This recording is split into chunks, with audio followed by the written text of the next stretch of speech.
le monde est fermé. Donc ils peuvent pas, et la Palestine est fermée aussi. Il va y avoir le livre blanc, ils vont de plus en plus fermer. Cet accord en 1933, avec la bénédiction des Britanniques, qui vous démontrait aussi que ça jouait aussi bien pour eux, c'était une occasion. Et Ben Gurion a dit on ne peut pas rater une telle occasion. Le 25 août 1933, il y a exactement 90 ans, a été conclu un accord appelé Eskem Ahava entre la Fédération sioniste d'Allemagne et les autorités allemandes, avec la bénédiction de l'agent juive. L'objectif était de faciliter le transfert des biens des juifs allemands vers la Palestine de l'époque. Cet accord a permis à plusieurs milliers de juifs allemands de réaliser leur alia et d'investir dans le futur État juif. Cet accord a suscité pas mal de critiques et demeure un sujet délicat à aborder. Pour en discuter, nous avons le plaisir d'accueillir Shlomo Balzan, historien, et guide à Yad Vashem. Shlomo, bonjour. Bonjour. Merci d'être avec nous dans le studio pour parler un peu de ce sujet. Comme j'ai dit, c'est encore un sujet un peu tabou, un peu délicat. On va voir pourquoi. Mais d'abord, on va remonter un peu avant le 25 août 1933. Je pense qu'on est à peu près 3 mois avant. Où tout commence, en fait, à peu près. À peu près, Chaim Arlozorov, qui était un des grands patrons de l'agence juive, reçoit la visite du consul allemand en Palestine britannique, certain Wolf, dont la femme était juive. Okay. Et lui, il dit, voilà ce qui se passe en Allemagne, il faut tout faire pour que les Juifs allemands quittent l'Allemagne et viennent en Palestine. Et surtout, il faut faire en sorte de sauver les biens.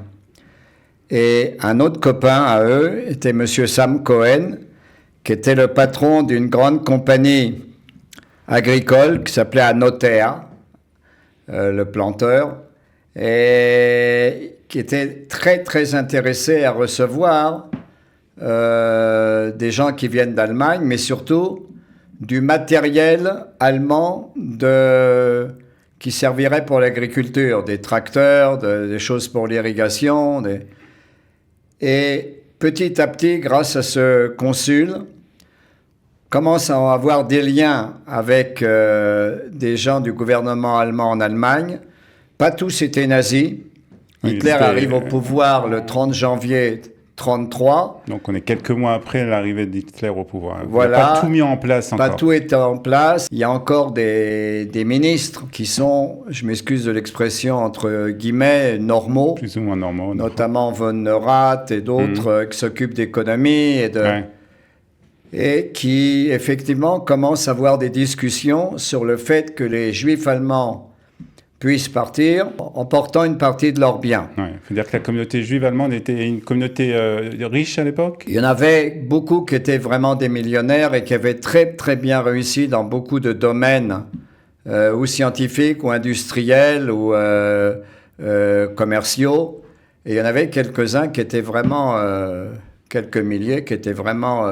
très riches. Très riche. Seulement, les Britanniques donnaient les visas d'entrée en Palestine, les certificats, qu'à des gens qui avaient des moyens de subvenir. D'accord. Il fallait au moins 5 000... qui était une somme importante, livres sterling, un peu plus, un peu moins, mais enfin, c'est une... Donc, il n'y avait que les Juifs très riches. Et là, les Allemands ont proposé qu'ils peuvent sortir à une condition...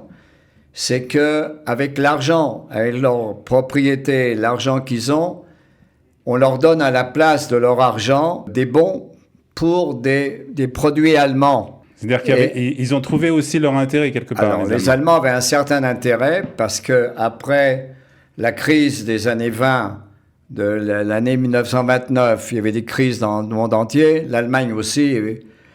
C'est comme ça qu'Hitler est un peu arrivé au pouvoir, parce qu'il y avait une crise économique assez grande, et ils avaient besoin de se refaire et de montrer au monde on n'est pas aussi méchant que vous croyez. Parce qu'il y a beaucoup d'Allemands qui ont compris que les textes de Hitler, et même le texte de Mein Kampf, que personne n'a lu, mais qui est un peu bizarre, c'est pas génial pour l'image du monde.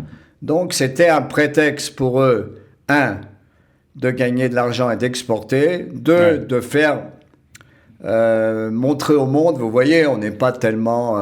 Ouais, et surtout, c'est à cette époque aussi que commence un embargo sur les oui, importations. Alors les Juifs américains, à cette époque-là, commence l'embargo contre l'Allemagne de Hitler, un embargo économique qui avait des effets extrêmement importants et graves pour les Allemands. Donc beaucoup d'Allemands ont dit au parti nazi de lever un peu le pied. Donc il y a eu une possibilité de sauver des gens. Donc, et Ben-Gurion a dit il faut le faire. Il y a eu des critiques. Jabotinsky était entièrement contre. Les Juifs américains étaient contre. Beaucoup de Juifs du Bund, du mouvement communiste juif, étaient non, on ne parle pas avec les nazis, on ne fait aucune discussion avec les nazis. Mais Ben-Gurion a tapé sur la table en disant il faut faire quelque chose pour au moins essayer de faire sortir un nombre important de Juifs. Alors on pense que le chiffre minimum que je connais, c'est 40 000.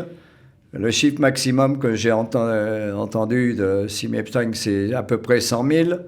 Donc on a fait vraiment sortir des Juifs. Alors avant de parler de ces Juifs qui sont sortis, qui sont arrivés en Israël, on va en parler dans un instant, qu'est-ce que dit cet accord? Quels sont les termes de cet accord en fait? Non, l'accord, c'est un peu long comme texte. Toute personne qui peut partir peut avoir un bon pour acheter des choses de la compagnie Paltreu, P-A-L-T-R-E-U, qui leur sera donné en échange de leur argent. Et lorsqu'ils arriveront en Palestine. Et là, quand ils arrivent en Palestine, ils ont les bons et on pourra faire venir. Et ça sera pris en place par Anotea ou par les bureaux de l'agence juive. Donc en fait, ça permettait à ces juifs de transférer un peu leurs biens ici et aussi d'en faire profiter le Yishuv. Ça c'est clair. Le Yishuv qui commençait, l'État d'Israël qui commençait à naître à cette époque-là. Effectivement, le but c'est de finir que ça devienne un refuge, mais tout était fermé. Avant, il faut bien comprendre une autre chose, c'est que Weizmann avait dit la phrase « Le monde se divise en deux. Là où les Juifs n'ont pas le droit d'être, et là les Juifs ne peuvent pas aller. » Parce qu'il y a eu les accords d'Évian. Et la conférence d'Évian, pas les accords, la conférence d'Évian de 1938, un peu plus tard, le monde est entièrement fermé aux Juifs. Il y a quelques milliers qui ont reçu un visa pour les États-Unis. Le monde est fermé. Donc, et la Palestine est fermée aussi. Il va y avoir le livre blanc, ils vont de plus en plus fermer. Donc, cet accord, dans les années en 1933, avec la bénédiction des Britanniques, qui vous démontrait aussi que ça jouait aussi bien pour eux, c'était une occasion. Et Ben-Gurion a dit on ne peut pas rater une telle occasion. Donc on parle donc entre 30 000 et 100 000 Juifs qui sont partis dans cet accord. Donc des gens qui sont venus s'installer en Israël et qui ont participé donc à la création de l'État d'Israël. Quelque part, c'est pas un accord avec le diable? Si, c'est un accord avec le diable. Mais il n'y a pas le choix. Des fois, il faut faire les accords avec le diable. Cet accord avec le diable va rebondir après la guerre. Est-ce qu'il faut recevoir les réparations allemandes? Et Menachem Begin était extrêmement opposé quand le gouvernement israélien, dans les années 50, a commencé à discuter avec Adenauer, un peu plus, quand l'Allemagne a proposé de payer des réparations. Ces réparations-là, pour moi, c'est très importantes jusqu'aujourd'hui, parce que je m'occupe de gens qui sont rescapés de la Shoah et qui vivent encore grâce à ces dons allemands. Ce qu'on appelle la Claims Conference aujourd'hui, c'est réglé par la Claims.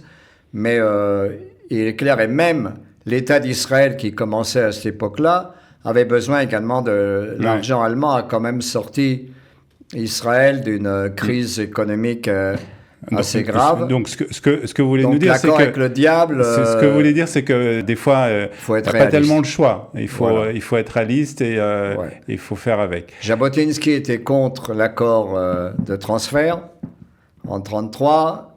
Begin était contre signer.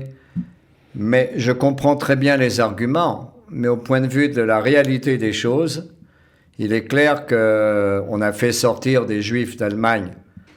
On aurait pu faire plus, moins. Bon, c'est des privilégiés comme le fameux train de Kastner. Mais c'est vrai que quand on regarde ça avec une perspective, ça a servi à sauver des gens. Bien sûr. Oui. Et comment ça s'est arrêté? Ça s'est arrêté d'abord petit à petit. Tous les gens non nazis qui ont quitté, et petit à petit, ça s'est... Mais il y a eu, jusqu'au début de la guerre, il y avait encore des possibilités. Ouais. Même un tout petit peu après le début de la guerre, il y a eu des possibilités. Et ensuite, il y a eu le train de Kastner qui était beaucoup plus tard. Mais c'est-à-dire que parler avec le diable, quand il y a une possibilité de le faire, il y en a beaucoup qui l'ont fait. Il faut sauver le plus possible de Juifs. Mais c'est vrai que ça pose des problèmes philosophiques, moraux, etc. Je regarde plus les choses pratiques. Voilà. En tout cas, ça a permis quand même donc des Juifs d'Allemagne d'être sauvés, et puis aussi de s'installer en Israël et de participer au développement de l'État d'Israël. En tout cas, c'était important de parler de cette page d'histoire. Donc, il y a exactement 90 ans, le 25 août 1933, les accords Ahava, Eskem Ahava étaient signés. Merci Shlomo de nous avoir parlé de cette page d'histoire. Merci.